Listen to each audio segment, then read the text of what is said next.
বারাসাত পৌরসভার সামনে অপহরণের অভিযোগে কাউন্সিলর অ্যারেস্ট নিয়ে বিক্ষোভ সমাবেশ করল বামেরা। ব্যবসায়ীকে অপহরণ করার অভিযোগে তৃণমূল নেতা তথা বারাসাত পৌরসভার ২ নম্বর ওয়ার্ডের তৃণমূল কংগ্রেসের কাউন্সিলর মিলন সর্দারকে গ্রেপ্তার করেছে সিআইডি। জানা গেছে, অপহরণ করার পর মুক্তিপণের জন্য ২ দফায় ৯ কোটি টাকা নেওয়া হয়েছে। এই অভিযোগেই মিলন সর্দারকে গ্রেপ্তার করেছে সিআইডি। এই ঘটনায় আজ বারাসাত পৌরসভার সামনে দুপুর ৩টের সময় বিক্ষোভ সমাবেশ করল বামেরা। দৃষ্টান্তমূলক শাস্তি চাই। রাজ্যটা ডুবছে। মমতা ব্যানার্জি জানেন সরকারটা পড়বে। সারা রাজ্যে সাধারণ মানুষ, একদম শ্রমজীবী মানুষ, সাধারণ মানুষ ক্ষেপে উঠেছে।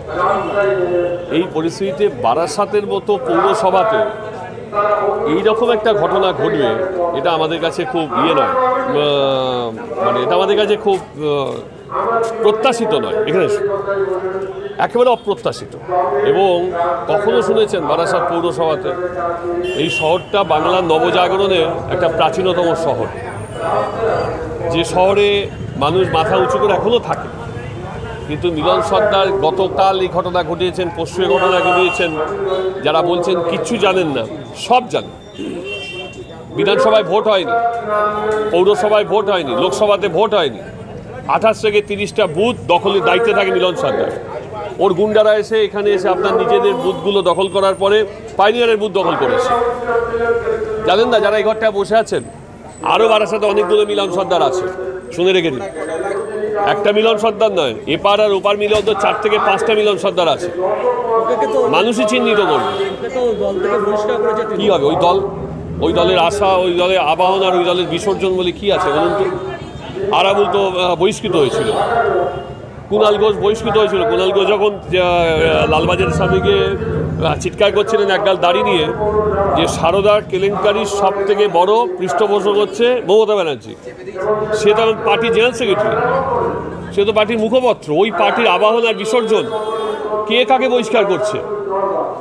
আমার ওয়ার্ডে এই মিলন সর্দার আমার ওয়ার্ডে যখন একটা মদের দোকান হয়েছিল স্টেশনের কাছে, মদের দোকানটা আমি বন্ধ করিয়ে দিয়েছিলাম।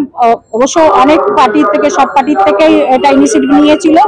এবং সেটা বন্ধ করার সময় আমাকে ও ডেকে ফোন করে বলেছিল যে দিদি, এটা আপনি পার্টি ফান্ডে টাকা দিয়ে দেবে, ও মোটা অঙ্কের টাকা দিয়ে দেবে, আপনি এটা ছেড়ে দিন। কিন্তু তা সত্ত্বেও আমি ছাড়িনি। তাকে বলেছিলাম, সে বারবার আমাকে ফোন করেছিল এটা ছাড়ার জন্য। আর এছাড়া তো জানেন তোলার জন্যই ও বলেছিল যে মদের দোকানটা আমি যদি ছেড়ে দিই, ও আমাকে, ওই মদের দোকানদার, ও আমাকে মোটা টাকা দেবে। সেটাতে ও আমাকে ছেড়ে দিতে বলেছিল, যদিও আমরা ছাড়িনি এবং বন্ধ করে দিয়েছি। মিলন সর্দার চেয়েছিল যে ওটা আমি চালু করতে দিই, যাতে পার্টি ফান্ডে ওরা টাকা দেবে মদের দোকানদার। আর এর আগে তো জানেন যে ও যখন এই যে সরকারি বাড়ি এসেছিল, সরকারি আবাস যোজনার যে টাকা এসেছিল, সেই টাকা, বহু টাকা ও নিয়েছিল পাবলিকের কাছ থেকে। কিছু টাকা ওকে ফেরতও দিতে হয়েছিল। পৌরসভা আমাদের চাপে পড়ে তখন কিছু টাকা ওকে ফেরত দিতে হয়েছিল। তা আজকে যে ধরনের ঘটনা ও ঘটিয়েছে, এই যে কিডন্যাপিং এর কেস, এটা তো মেনে নেওয়া যায় না। উপযুক্ত শাস্তি ওর দরকার। এবং আমরা চাইবো যে ও পৌরসভা থেকে ওর কাউন্সিলর পদ খারিজ হোক, এটাই আমরা চাইবো।